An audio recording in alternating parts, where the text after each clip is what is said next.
So, Vaikapa నాలుగో జాబితాలో మనం చూసుకున్నట్లయితే ఒక లోక్‌సభ, 8 అసెంబ్లీ స్థానాల్లో మార్పులైతే జరిగినాయి. వైకాపా నాలుగో జాబితా విడుదలైతే అయింది.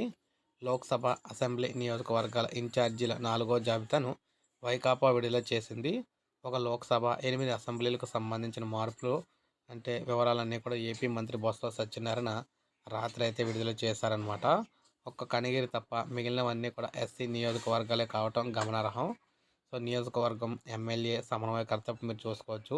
చిత్తూరు లోక్‌సభకు రెడ్డప్ప ఎంపీ కింద ఉన్నారు. సమన్వయకర్త నారాయణ స్వామి అనమాట.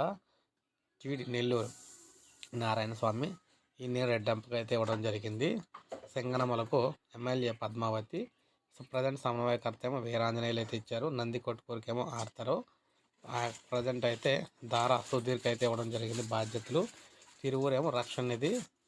ప్రజెంట్ అయిన స్వామిదాస్కి అయితే ఇవ్వడం జరిగింది. మడకశిరలోనే తిప్పేస్వామి అనమాట ఎమ్మెల్యే. అక్కడ సమన్వయకర్తగా లక్కన్నకు అయితే ఇవ్వడం జరిగింది. కొవ్వూరులో తానేటి వనిత అనమాట ఎమ్మెల్యే. అక్కడ వెంకట్రావుకి అయితే ఇవ్వడం జరిగింది సమన్వయకర్త కింద. గోపాలపురంలో వెంకట్రావు ఉన్నారు ఎమ్మెల్యే కింద. ఆయన అక్కడ తానేటి వనితకి ఇవ్వతే సమన్వయకర్త కింద ఇవ్వడం జరిగిందని గోపాలపురంలోని. మొత్తమైన కనిగిరిలో చూసుకున్నట్లయితే మధుసూదన యాదవ్, నారాయణ యాదవ్ అయితే ఇక్కడ సమన్వయకర్తగా ఇవ్వడం జరిగింది. సో, ఈ విధంగా కీలక మార్పులు అయితే జరిగినాయి. సో, ఇది ఫ్రెండ్స్ ఈ వీడియో నచ్చితే లైక్ చేయండి, సబ్స్క్రైబ్ చేసుకోకపోతే మన ఛానల్ సబ్స్క్రైబ్ చేసుకొని ఫాలో